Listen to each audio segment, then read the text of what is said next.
Hello, everyone. It's me, Venice, and I'm here with a special guest. I'm Dr. Dawn Gillette Crossan. And we both are members of NCBW. If you don't know what that is the National Coalition of 100 Black Women. Yes. And we'll have all the link and information down below in the description box for you. Today, Dr. Crossan is here to talk to us about mental health. With it being May, we're going to wrap up Mental Health Awareness Month with some information for you, your family, and anyone else interested in watching. So, let's get started. Okay, so Dr. Crossan, tell us a little bit about yourself. What do you do? I'm a native of Philadelphia. I have to throw that out there. Okay. 215 in the building. Yes, 215-267. 610 now. Right. But I came here, I met my husband at Penn State, and I relocated here. Oh, we are! I went to Penn State, too. All right. And my mom. That's awesome. Yeah, we're a Penn State family as well. We have a son currently there now. And so I have been in the field for about 23 years now. Okay, you don't look it. Oh, thank you. I specialize in sexual trauma, but I do the full gamut of mental health services: depression, anxiety, kind of disorders, personality disorders. I do the full gamut, but I am a certified trauma specialist. Oh, okay. Cool. So did you get your all your degrees at Penn State, or did you? No. Okay. Actually, my undergrad was a general arts and science with a concentration in computer science. Okay. And in my senior year, I got pregnant with my oldest son.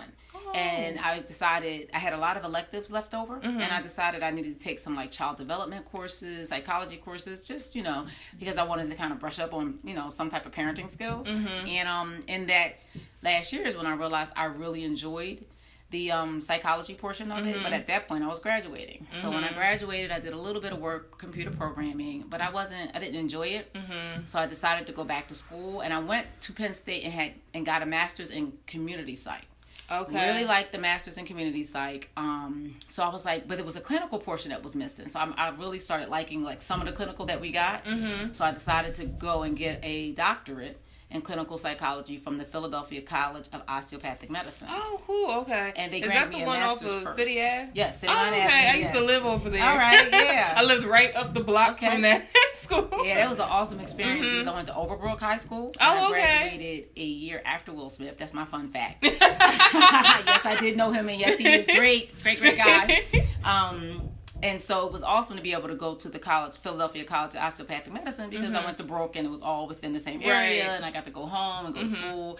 So that was awesome. So in that program, you got another master's. So I got a master's in clinical psych, and then I got my PhD. Oh, okay. Yeah. Whew. School. Exactly. How many years did that take? Total, including my bachelor's degree, I would say about 14 years. Oh, my total, goodness. including everything. But that was old school. You went, 5 years for your undergrad, because it was like a computer science thing, and then 3 years for one master's, and it was 5 more years, so for like 13, a PhD. 14 years. Okay. Yep. So how did you decide? So after you got your PhD and everything like that, and your do you have a PsyD or your PhD? PsyD. Okay. So after you received your PsyD, how did you end up here, and how did you start your practice? Like, what was that route? Wow, that's a long route. So because of my undergrad was in computer science area, I had to start from the ground up in the field. So I started out actually taking care of developmentally delayed individuals, like their personal care, like making sure they went to the bathroom, taking them on trips. Loved it. I loved it. Loved it. It was an awesome experience. And then I kind of worked my way up in psychology because I had no experience. And so then I started out there. Then I went from there. Once I finished my master's in community psych, I was able to do more therapeutic work, like more one-on-one behavior therapy. So I worked my way through that. So I was a TSS, a BSc. I did all types of, the full gamut of services. I did family reunification, family preservation, just kept getting more and more experience as I was getting my degrees, kind of in tandem. Right. And then the last job I had before the private practice was I was the director of Keystone Children and Family Services. Okay. And it just I hit a ceiling there. And my husband had been encouraging me to open a private practice for some time, but I was afraid. Private practice is risky. If people don't come, you don't get paid, and I was a little concerned about that. But he was very motivating. He was like, just do it. And I had did some outpatient for an organization prior to Keystone, and I had like this waiting list, but it was so many years prior to my private practice, and so I, didn't think anything of it. But when I opened my doors, the first day I opened my doors, I had a full schedule for like a month. I know, I was so blessed. I couldn't believe it, and it was amazing, and it just continued to grow. And it's me, and I have one other therapist, Erica Pinkney. What wonderful young lady pursuing her PhD. She's part-time. I'm full-time. Okay. And that's how it happened. Like, my husband kind of pushed me out and was like, you got to do it. If you're going to do it, you got to do it now. And so that's how it happened. Wow. Yep. So that tells you never give up on yourself. Yeah. Always believe in and I'm yourself. Fortunate to have that support system because, it was very scary. And that is scary. And I was scared to death. I was scared to death.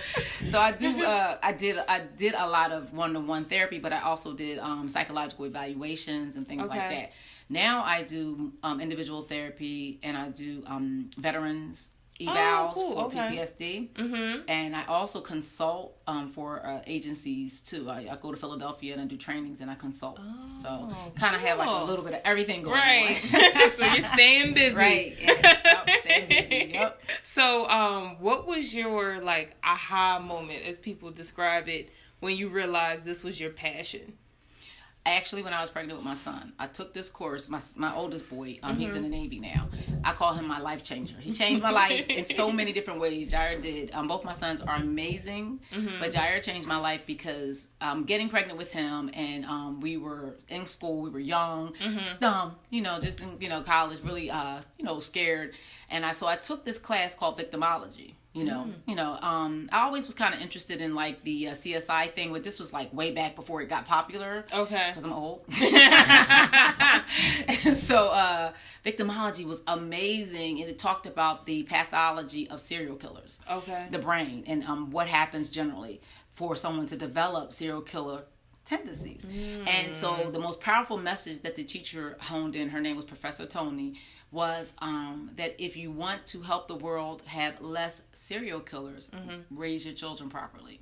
And here I'm pregnant with my first child. Right. And it just impacted me. So that's when I knew you are in the wrong field. But I said, psychology don't make a whole lot of money at the bachelor's level, so I'm just going to have to be in the wrong field.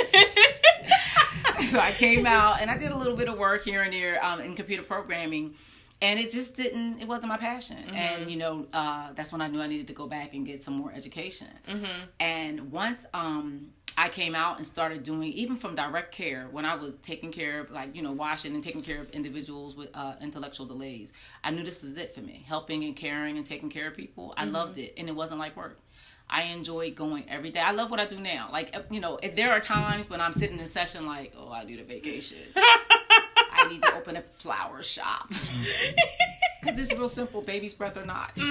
But then I have this I have those moments, because mental illness, when you're dealing with, and I deal with severe mental illness a lot of times, it can drain you. But those moments come and they go. I would have to say 90% of the time I enjoy everything I do, and I love what I do. Like I said earlier in the video, today Dr. Croston is here to tell us a little bit about mental health. Since it's Mental Health Awareness Month, we want to give you some information, some tips, and some resources for you and any loved ones that you think may be suffering. So I guess my first question for you is, what do you think are important questions someone should ask themselves when they're deciding whether they need more help in reference to mental health? Well, the first thing I want people to understand is that you don't have to have a diagnosis to talk to a therapist. Okay. Actually, talking to a therapist prior to a diagnosis can actually help prevent a serious diagnosis. A lot of times, and like you said, we'll talk later about our particular community, but the whole thing about a therapist sometimes can be stigmatized. Yes. You have some groups of people, it's like, I'm going to see my therapist, and it's so cool. And you have other groups that's like, I have a therapist, and it's like, it's just really, it can be helpful and supportive, and it's kind of like that girlfriend or that guy friend that you pay to actually listen to your problems and give constructive feedback, versus your girlfriend or your friend, your male friend, because it could become overburdening. So I think that's the first thing. It's like, whenever you're going through a tough time in life, don't feel like you have to have a mental health diagnosis to see a therapist, or it makes you crazy to go to therapy. Okay. Because I have a wide range of clients. I have clients that are just like me and you, you know, that just had going through a rough patch. They want somebody to problem solve with. And I have serious, severe mental illness with psychotic disorders or anxiety disorders or PTSD as well. Like, it's a wide range, you know? So, okay. And how because I know, like, something that I've heard a lot and that I've researched a lot in reference to different surveys that people may take related to psychology, therapy, and things like that is, if I go see a therapist or if I go see a psychiatrist, I'm going to be diagnosed. So for insurance purposes, we do have to generally come up with some type of diagnose, because they won't pay if we just say she just needed to come bust it up. Like busting it up is not a medical diagnosis. We're not paying for that. So, so generally in your first session, if you have insurance, the psychologist or the psychiatrist will put a roundabout idea of what might be happening. Okay. You know, we have been taught, especially at the school that I went to, that we don't want to label. And, you know, we want to make sure, we want to gather a lot of history before we put down anything serious. So, like, generally, when I meet someone the first time, and I'm listening to their story, unless they have had and carried a mental health diagnosis most of their life, I put like adjustment disorder, or just a roundabout unspecified depressive or anxiety disorder based upon the symptoms. That's really light, simple, it won't follow you, you know, versus like some more serious diagnoses that unfortunately people, when they see, if they're not educated, become frightened. Okay. Because I know you said the word label. Yeah. And I think that contributes a lot to the negative connotation with the word therapy in the world, and the way the world looks at mental health. It contributes to the stigma of it, is because people don't feel like they're labeled or feel like, oh, well, I'm going to have this attached to me. So what is your, I guess, advice to how someone should basically handle their diagnostic, or how should they accept it? Like, how should they move forward with it? I think that you have to go in with the understanding of it's just a classification, and it helps us better treat you. So like, if we know that you're struggling more with depression than anxiety, there are techniques that we know that are more beneficial for that, versus if we think it's anxiety, there are techniques that's more beneficial for that. You know, it's just a classification, and it helps us to better treat you. I think the mindset of saying to yourself, this is a part of me, or this is what I'm experiencing at this given time. You know, someone who is experiencing depression after a grief is just going through that. They're having a grieving moment and they're experiencing depression. Someone who has been depressed since they were 6 years old because of some trauma and they're still depressed, well, that's a major depressive disorder. And again, that's not the defining topic or the defining label. It really just helps us know some of the struggles and how long the struggle has taken place. A brief depressive episode will be treated a little differently than major depression. You know, it may just be about more supports with the brief depression episode and changing some thinking briefly. You know, you may have a 6-week, 8-week session, whereas someone with major depression, we may say, well, you might want to join a support group. It might just look different. And there may be some medication involved with someone who has an extensive history of major depression. It really depends on what the symptoms are and the longevity of the symptoms. So looking at it as just a classification so the doctor can better treat me. And I tell my clients all the time when they say things like, well, I'm a depressive, or I'm depressed all the time. When they start to call themselves that, I'm like, well, no, you're just struggling with depression right now. Because I try to separate out, no matter how long, I try to separate out the illness from the person, because all of us are going to go through something at some point. It doesn't have to define us. So like you said earlier, I think it's key. It's a part of me. It's something I'm going through at this moment. It doesn't define me. It doesn't make me.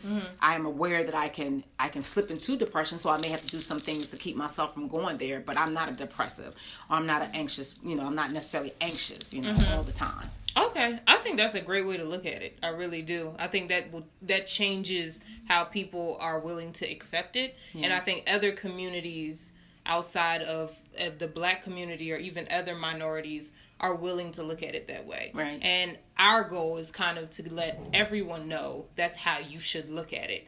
And you say, I know you were discussing like depression, anxiety, and kind of some things that people deal with on a regular or up and down throughout their lives.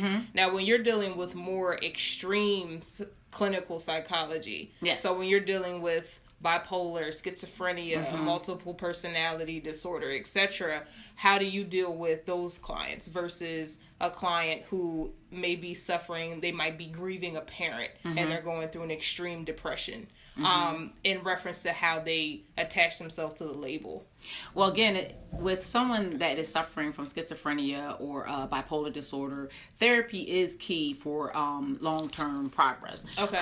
So someone that comes in with bipolar disorder may need to be seen weekly. You know, and as time goes on and their moods are stable, then they may go off to every 2 weeks, and then maybe once a month, and then maybe once every other month. And then with someone that has a chronic disorder such as that, the key is teaching them triggers and teaching them precipitating factors prior to a relapse. You know, when I say relapse, I'm not specifically talking about drugs. I'm talking about relapsing symptoms. You know, so with bipolar, we may be looking at someone trying to keep their mood stable so they don't go into a full-blown manic episode. Right. So we teach them triggers, and that's the long-term effect, so that they can be successful outside of therapy. Okay. But we always recommend with chronic mental illness that they do have therapeutic contact a few times a year, if not monthly, even if they're doing well, so that we can just check in.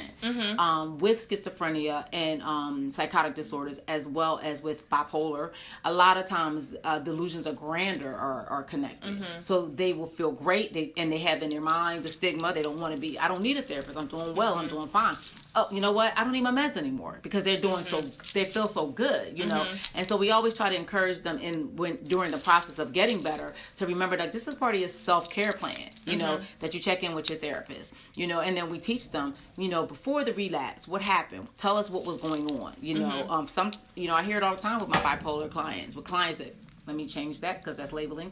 With my clients who are diagnosed with bipolar, I hear it all the time. I was working, you know, I felt great. I was working 2 jobs, you know, and then I wasn't sleeping, you know. And you know, I always, with my clients that suffer from bipolar, they always do too much, you know, and that stress breaks them. But we have found that that's the case with people with psychotic disorders too. They become overwhelmed with just life. It could be a wedding, it could be a graduation, just the planning and the organization and just the excitement of it. It's a form of stress, you know, and learning how to acknowledge when I am in that stress and how to work it out, how to balance that stress before it actually goes into a full-blown psychotic relapse or a full-blown bipolar manic episode. So on the discussion of meds, because you highlighted something that I think is kind of known a lot, is that when people feel comfortable, they're feeling happier, they feel like they're better, they stop taking their meds. Why do you think that is? Well, I think a lot of it is the stigma. Okay. You know, I think a lot of it is the side effects as well. Some of the medications for psychotic disorders, the side effects are just outrageous, tremors, things like that. And so it's like, you know, I really don't want to take this anyway, you know. And so now I'm feeling great, I'm feeling better, I don't need it, you know. Same thing with bipolar disorder. Sometimes the side effects are so great that once they're stable, they say, hey, I don't want to take it anymore, you know. And so, you know, new medications come up, and psychiatrists are finding more and more ways to treat these disorders, but there's always side effects, you know, and finding what med works without the side effects can be a bit of a game. It could be a little tricky. And then depending on the type of insurance you have, also figuring out what covers what. And sometimes the older medications that are kind of outdated, insurances will cover. Maybe not the newer ones, they won't cover. And so those older ones tend to have more side effects. And so I think side effects, and also the stigma of just wanting to be, I hear clients all the time say, I just want to be normal. And I'll say, well, if you were a diabetic, would you take insulin shots? Well, I said, of course, Dr. Carlson. It's the same thing. You know, it's just about maintaining a healthy lifestyle. It's not about, you know, what makes that any different. Right. You know, and so trying to get them to understand that this is just a part of taking care of ourselves versus I'm crazy, you know, or something's wrong with me. What is normal? Well, I try not to use the word normal. Because, you know, I feel like I don't want to be normal. I want to be spectacular. To me, normal is mediocrity. And Dr. Carlson does not want to be mediocre. Tell him. No, not at all, right? So I try to use the word healthy. And I think healthy really is relative to the person. You know, I think it really depends on you individually, what is healthy for you. Now, there are some things that we will all agree are just not healthy. Like, you shouldn't be smoking crack. No. Shouldn't be shooting heroin, right? Mm-hmm. But, you know, healthy is a relative thing, and it really depends on what works for you. And so one of the things I try to achieve in sessions and in building a rapport with my clients is finding out what's important to them. Because I'm not the expert. You know, I went to school for this, and I love what I do, and I love research. I'm a nerd like that. But at the end of the day, you really are the expert on you. Mm-hmm. Now, I can help provide guidance, and I can tell you the observations that I've seen with our interactions. And I can also go back to what you shared with me that didn't work, you know. But healthy really is relative, and it's based upon what you want to achieve in life, you know, outside of the things that we just absolutely know. It's just not healthy. You know what I mean? So I'm glad you said that, too, because I know in my personal family, I have a few people who deal with mental health issues.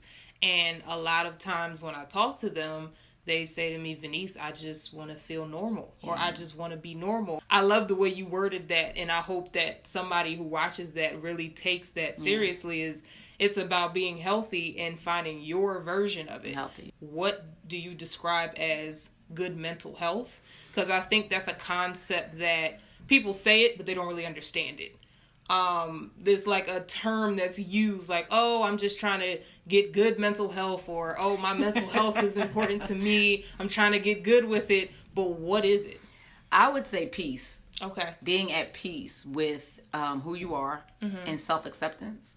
And I think you brought up a really good point. I think we have compared ourselves as a society with one another, with what we see in the spotlight as having all that or being all that or just being healthy or great, you know. And I think that it really is about understanding and accepting who you are, you know. So, you know, if you're someone who likes being alone, for example, but everyone in your family's married with children, you know, if you don't accept that, you know, I prefer to be alone. I like the single life, but instead try to be married with children, then your mental health is going to be affected, because at the end of the day, that's not really what you want. You're not being true to yourself, you know.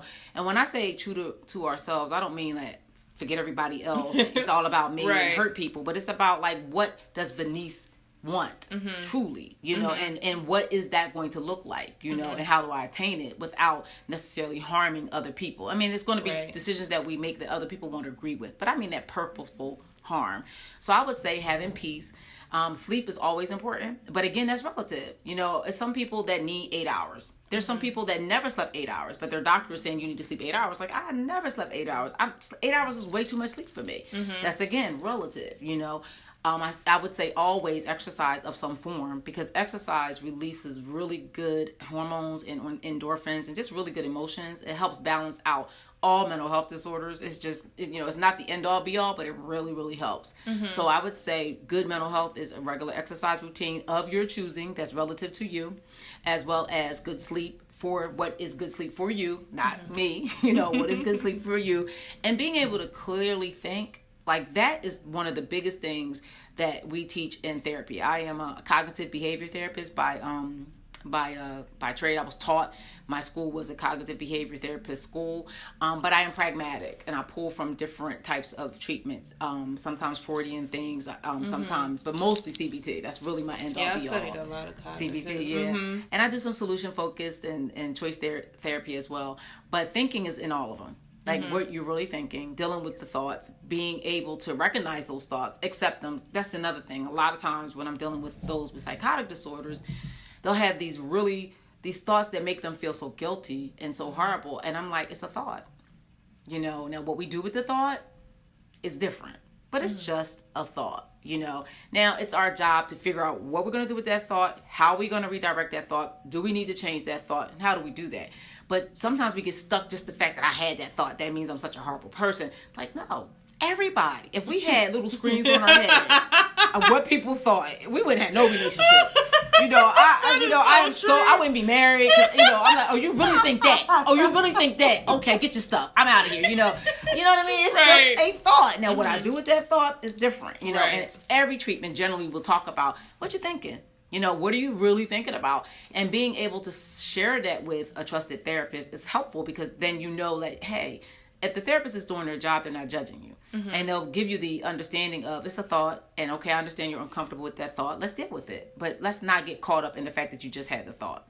Because then if I have the thought, and it's a horrible thought, and I think I'm a horrible person for having a thought, 9 times out of 10, you're going to act that out. You know? So kind of dealing with the thought, putting it where it has to be, redirecting it and refocusing it, maybe replacing it, whatever those treatments might be, is where I would say is one of the biggest things too with good mental health. Just being able to think and be comfortable with your thinking and not kind of judge your own self. Okay. And be all jacked up because I had that thought. You know what I mean? Right. So how does therapy help with you getting to a good mental health state? Again, it depends on what you want, and what you perceive as good mental health. So a lot of times I'll have someone come in and say, you know, I just want to deal with my anger. So I had a young lady come in and she said she wanted to deal with her anger.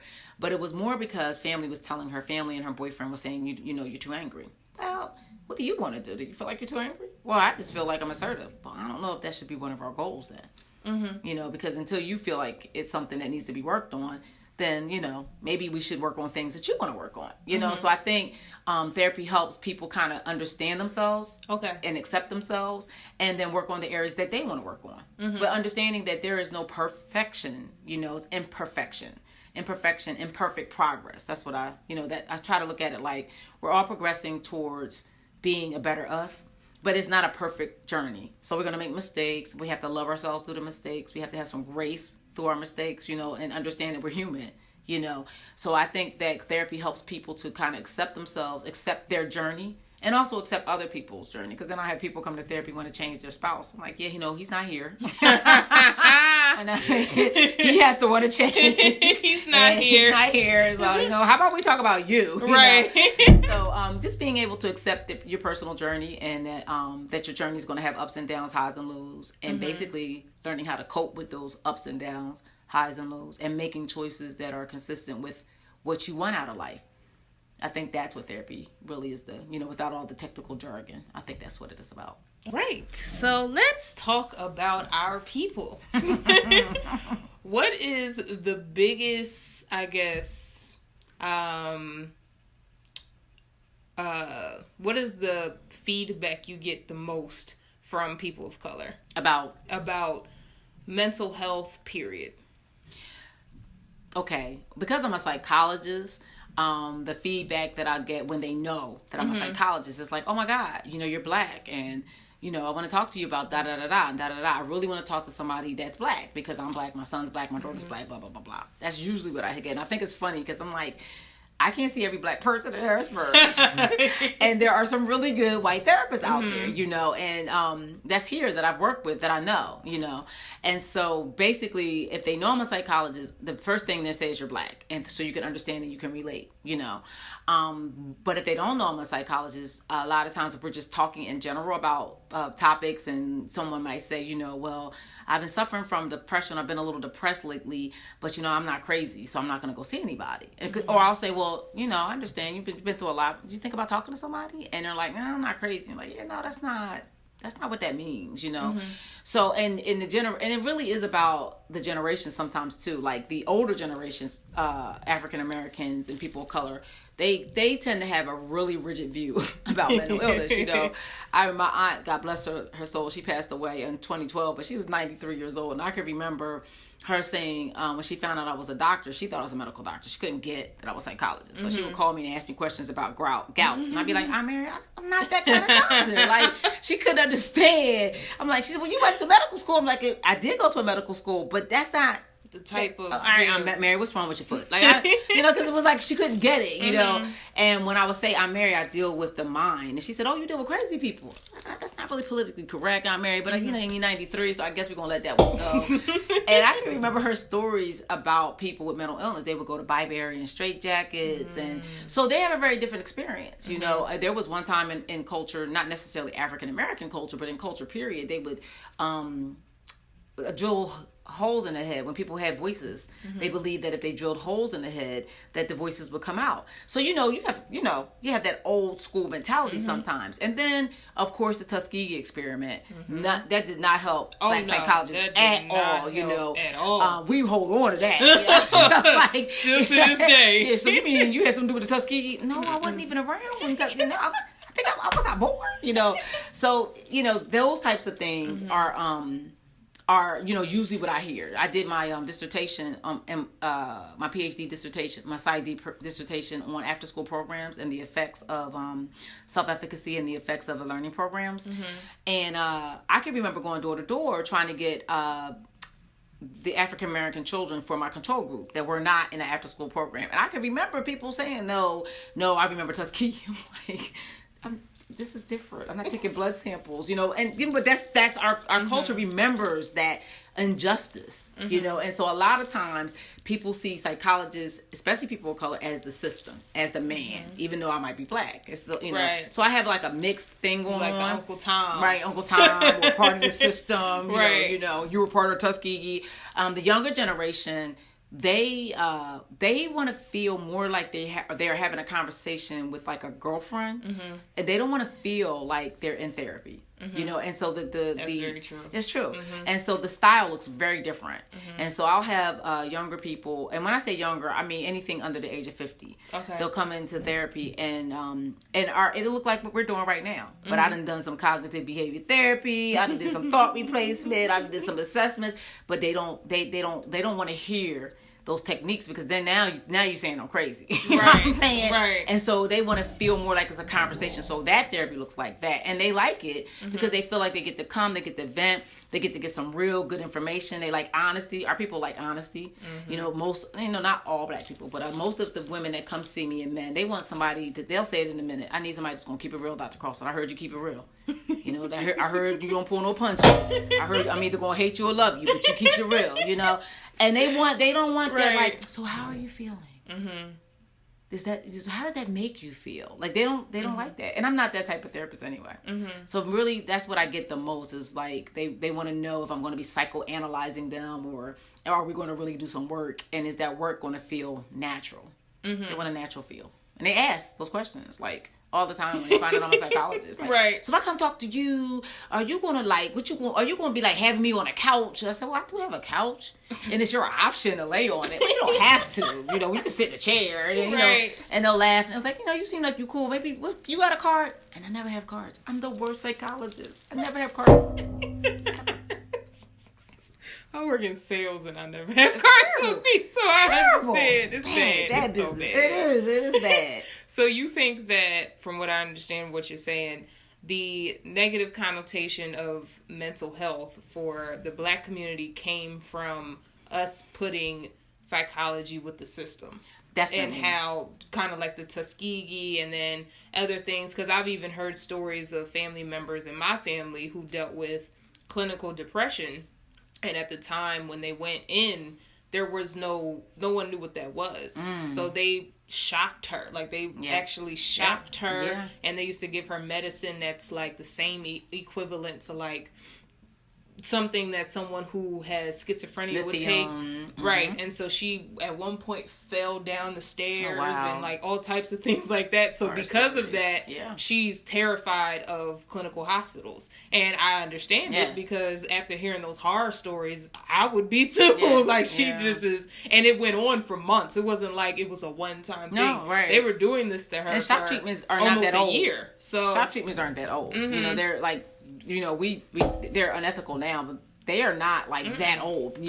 There were people that were still practicing that at least a decade ago. So it's really not that old. And the mistreatment of individuals with severe mental illness or mental illness period was widespread and pervasive, not just for people of color, but it was worse for us as well. But I think it really lacked, on multiple levels, it lacked, even though there were professionals doing it, they lacked the understanding of mental illness. The approach was, we're the experts. We know better than you. We need to tell you how to live your life. And now psychology has changed, and it's more about, we're here to help you. What do you need from us? Tell us about what you need. Tell us about your life. You're the expert. But before, it was really ran by Caucasian males, you know, and there was a disconnect with them and the clientele, whether it was a woman or a man with mental illness, or us, you know, African Americans or Puerto Ricans or Hispanics or Latinos, Asians, you know. So they, you know, it was just a disconnect. There was nothing that they connect on. And so now psychology has a wide array of people that are from different walks of life that can bring with them all types of experiences and connect. The biggest thing you have to do in psychology when you're doing therapy with anyone is you have to have a connection with them. You got to build that rapport, because if you don't connect, really no work is going to get done because they don't trust you. Right. They don't trust you. They're not going to give you everything.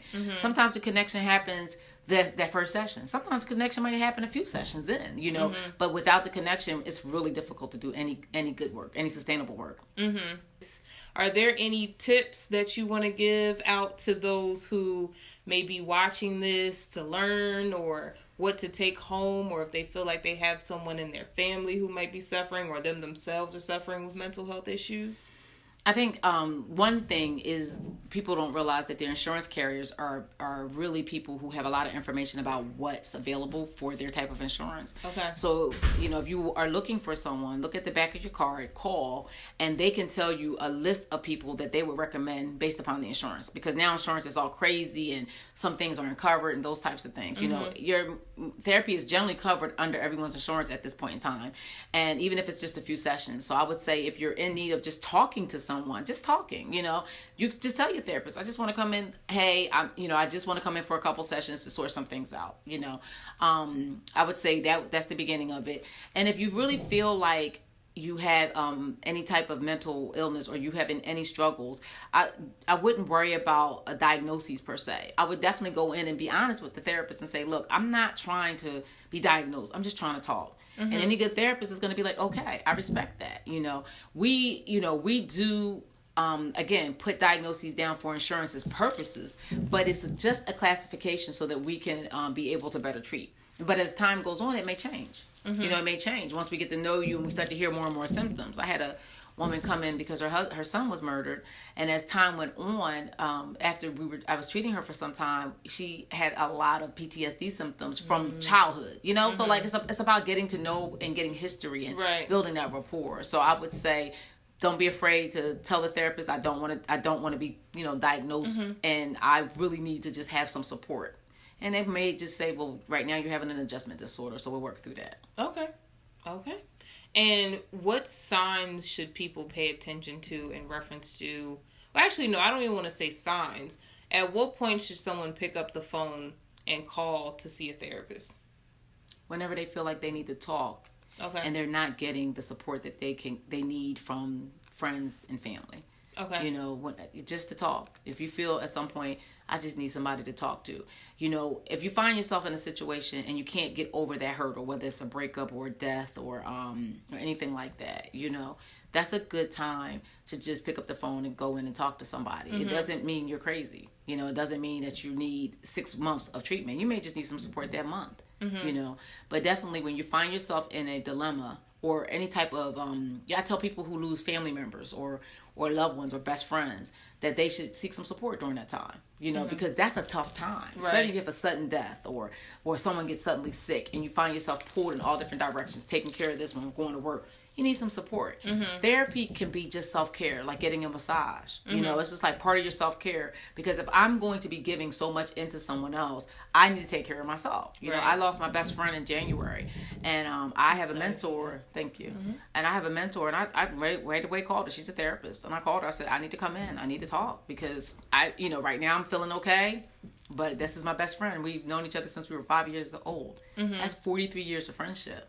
That's a tough loss, you know? So, hey, I need this extra support. Right. People who may not have insurance, what resources do they have? Most therapeutic practices and offices offer pro bono, which is free, or a sliding scale fee. it's part of our, if you're a licensed psychologist, as part of being in the medical field or any type of psychology, health related field, it is recommended that you do some type of pro bono to assist people in the community. But, you know, like myself, all my pro bono hours are already taken. And so we offer a sliding scale fee, which is dramatically different from what insurances would pay, because it's pricey. That's why insurance covers it, right? But if you don't have insurance, there's usually a sliding scale fee. And most practices, I don't know any practices that don't offer it. Now, whether all their slots are filled, that may be different, but all right. So that wraps up today's video. Make sure you stay tuned for our next one coming up in July for Minority Mental Health Awareness Month, where we'll go into more depths about the Black community and minorities as a whole in reference to the negative stigma attached to mental health and how we can help remove that negative stigma. Contact with NCBW, because these women are about business. These women are upwardly mobile and they are about business. They get the job done. Yes, we do. And you can find all of our information. I'll have it in the description box down below for NCBW, Dr. Crossan, and myself. So, thanks so much. Bye-bye.